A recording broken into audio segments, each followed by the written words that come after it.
Camp Jubilee Hills ఉప ఎన్నికపై KCR farm house లో BRS ముఖ్య నేతల సమావేశం జరుగుతుంది. ఈ సమావేశానికి మాజీ మంత్రులు సబితా ఇంద్రారెడ్డి, మహమ్మద్ అలీ, హరీష్ రావు హాజరయ్యారు. వీరితో పాటుగా పలువురు ఎమ్మెల్యేలు, ఎమ్మెల్సీలు, మాజీ ఎమ్మెల్యేలు ఈ మీటింగ్ లో పాల్గొన్నారు. జూబ్లీహిల్స్ ఉప ఎన్నికను బీఆర్ఎస్ సీరియస్ గా తీసుకుంది. ఏకంగా ఆ పార్టీ అధినేత కేసీఆర్ జూబ్లీహిల్స్ పై దృష్టి పెట్టారు. సిట్టింగ్ స్థానాన్ని గెలిచి హైదరాబాద్ తో పాటు రాష్ట్రంలో బీఆర్ఎస్ బలంగానే ఉందన్న సంకేతాలు ఇవ్వాలని భావిస్తున్న కేసీఆర్ ముఖ్య నేతలతో ప్రత్యేకంగా భేటీ అయ్యారు.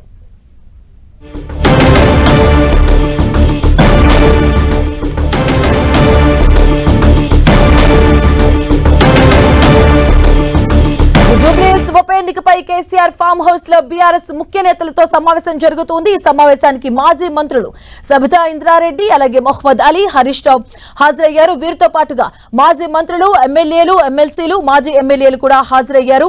ఇక బీఆర్ఎస్ జూబ్లీహిల్స్ ఉప ఎన్నికపై దృష్టి పెట్టారు. బీఆర్ఎస్ అధినేత కేసీఆర్ జూబ్లీహిల్స్ నియోజకవర్గ స్థాయి నేతలకు కూడా ఆహ్వానం వెళ్ళినట్టుగా తెలుస్తోంది. ఇక జూబ్లీహిల్స్ ఉప ఎన్నికను బీఆర్ఎస్ చాలా సీరియస్ గా తీసుకుంది. ఏకంగా ఆ పార్టీ అధినేత కేసీఆర్ జూబ్లీహిల్స్ పై ఫోకస్ పెట్టారు. సిట్టింగ్ స్థానాన్ని గెలిచి హైదరాబాద్ తో పాటుగా రాష్ట్రంలో బీఆర్ఎస్ బలంగానే ఉందన్న సంకేతాలు ఇవ్వాలని భావిస్తున్నారు కేసీఆర్. ఈ నేపథ్యంలో ముఖ్య నేతలతో ప్రత్యేకంగా భేటీ అయ్యారు. దీనికి సంబంధించిన పూర్తి అప్డేట్స్ మా కరెస్పాండెంట్ కరుణాకర్ అందిస్తారు. కరుణాకర్, ఫామ్ హౌస్ లో బీఆర్ఎస్ అధినేత మాజీ ముఖ్యమంత్రి కేసీఆర్ అధ్యక్షతన జూబ్లీహిల్స్ ఉప ఎన్నిక సన్నాహక సమావేశం ప్రారంభమైంది. ఈ సమావేశంలో బీఆర్ఎస్ వర్కింగ్ ప్రెసిడెంట్ కేటీఆర్, మాజీ మంత్రి హరీష్ రావు, బీఆర్ఎస్ పార్టీ తరఫున పోటీ చేస్తున్న అభ్యర్థి మాగంటి సునీతతో పాటు జూబ్లీహిల్స్ ఉప ఎన్నికకు సంబంధించిన 6 డివిజన్ల ఇన్ఛార్జీలు కావచ్చు, క్లస్టర్ ఇన్ఛార్జీలు, మాజీ మంత్రులు, మాజీ ఎమ్మెల్యేలు, ప్రస్తుత ఎమ్మెల్యేలు, ఎమ్మెల్సీలు, ఈ విధంగా మొత్తం 100కు పైగా ముఖ్యమైన నేతలంతా కూడా ఈ సమావేశానికి హాజరైన పరిస్థితిని మనం చూస్తున్నాం. జూబ్లీహిల్స్లో తమ సిట్టింగ్ స్థానమైన ఈ ఉప ఎన్నికను ఖచ్చితంగా గెలిచి తీరాలని చెప్పి బీఆర్ఎస్ పార్టీ ముందు నుంచి కూడా చాలా పట్టుదలతో ముందుకు వెళ్తోంది. ఇప్పటికే ప్రచారాన్ని తీవ్రస్థాయిలో ఉధృతం చేశారు. స్వయంగా కేటీఆర్, హరీష్ రావు లాంటి వాళ్ళు రంగంలోకి దిగి జూబ్లీహిల్స్ ఎన్నికల ప్రచారం నిర్వహిస్తున్న పరిస్థితిని మనం చూస్తున్నాం. ఇక చివరి అంకానికి చేరింది. ఇక ఎన్నికల ప్రచారాన్ని మరింత ఉధృతం చేయాలని చెప్పి బీఆర్ఎస్ పార్టీ భావిస్తోంది. ఈ నేపథ్యంలో ఎన్నికల ప్రచారం ఏ విధంగా ఉండాలి, సభలు, సమావేశాలు, కార్నర్ మీటింగ్లు, ఇంటింటి ప్రచారాలు, ఈ విధంగా ఎటువంటి వ్యూహంతో ముందుకు వెళ్లాలన్న దానిపై కేసీఆర్ పార్టీ నేతలకు దిశానిర్దేశం చేయబోతున్నారు. ఈ నేపథ్యంలోనే ఈరోజు ప్రత్యేకంగా సమావేశాన్ని ఏర్పాటు చేశారు. కాసేపటి క్రితమే సమావేశం ప్రారంభమైంది. దాదాపు గంట పాటు ఈ సమావేశం కొనసాగే అవకాశం కనిపిస్తుంది.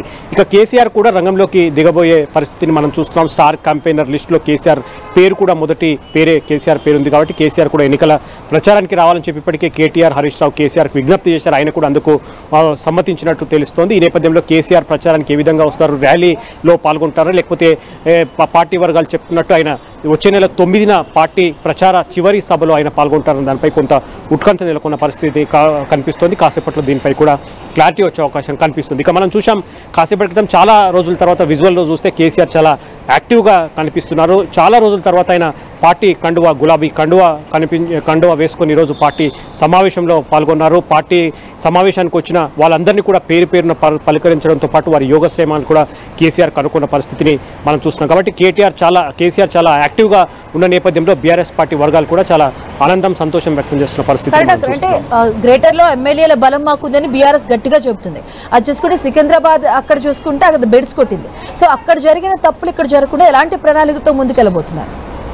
ఖచ్చితంగా అంటే బీఆర్ఎస్ పార్టీ 2 అంశాలనే జూబ్లీహిల్స్ ఉప ఎన్నికల్లో చాలా గట్టిగా బలంగా నమ్ముతూ ముందుకు వెళ్తుంది. ఒకటి సెంటిమెంట్ వర్కౌట్ అవుతుంది, రెండవది జూబ్లీహిల్స్లో ప్రభుత్వ వ్యతిరేక ఓటు ఖచ్చితంగా తమకు అనుకూలంగా మారుతుందని చెప్పి బీఆర్ఎస్ పార్టీ భావిస్తుంది. ఎందుకంటే దివంగత ఎమ్మెల్యే మాగంటి గోపీనాథ్ అకాల మరణంతో ఈ ఎన్నిక వచ్చింది. కాబట్టి ఖచ్చితంగా ఈ ఎన్నికలో సెంటిమెంట్ వర్కౌట్ అవుతుందన్న నేపథ్యంలోనే మాగంటి సతీమణి మాగంటి సునీతను బరిలోకి దింపిన పరిస్థితిని మనం చూస్తున్నాం. మాగంటి 3 సార్లు జూబ్లీహిల్స్ ఎమ్మెల్యేగా ఉన్నారు. కాబట్టి ఆయన చేసిన అభివృద్ధి, ఆయన మంచితనం ఖచ్చితంగా బీఆర్ఎస్ పార్టీ గెలుపుకు సహకరిస్తుందని చెప్పి బీఆర్ఎస్ పార్టీ బలంగా నమ్ముతోంది. ఇక రెండవది ప్రజా వ్యతిరేకత కూడా ఈ ఎన్నికల్లో ఖచ్చితంగా తమకు కలిసి వస్తుందని చెప్పి భావిస్తున్నారు. ఎందుకంటే రేవంత్ సర్కార్ ఏర్పడి దాదాపు 2 ఏళ్లు పూర్తిగా వస్తుంది. ఇటువంటి 2 ఏళ్లలో 6 గ్యారెంటీలు సహా మిగతా ఏ హామీలు కూడా అమలు చేయలేదు. కాబట్టి ప్రజల్లో కొంత వ్యతిరేకత ఉందని చెప్పి బీఆర్ఎస్ పార్టీ బలంగా నమ్ముతోంది. కాబట్టి ఖచ్చితంగా ఆ వ్యతిరేక ఓటు ఖచ్చితంగా తమకు కలిసి వస్తుంది ఎన్నికల్లో అని చెప్పి బీఆర్ఎస్ పార్టీ భావిస్తుంది. ఇక ఎందుకంటే లాస్ట్ టైం చూసాం ఖచ్చితంగా బీఆర్ఎస్ పార్టీ ఈ సీటును గెలిచింది కాబట్టి ఇప్పుడు సిట్టింగ్ సీటుగా ఉన్న ఈ సీటును ఖచ్చితంగా గెలిచి తీర్తామని చెప్పి భావిస్తుంది. అయితే పార్లమెంట్ ఎన్నికల్లో వచ్చేసరికి సికింద్రాబాద్ సెగ్మెంట్లో ఉన్న జూబ్లీహిల్స్ ఎన్నికల్లో బీజేపీ పార్టీ గెలుపొందుతుంది కాబట్టి ఖచ్చితంగా ఆ ఎఫెక్ట్ కొంతమేర ఉన్నప్పటికీ కూడా ఖచ్చితంగా తాము గెలుస్తామని చెప్పి బీఆర్ఎస్ పార్టీ ధీమా వ్యక్తం చేస్తున్న పరిస్థితిని చూస్తున్నాం. Madhavi. Right, thank you Karunakar.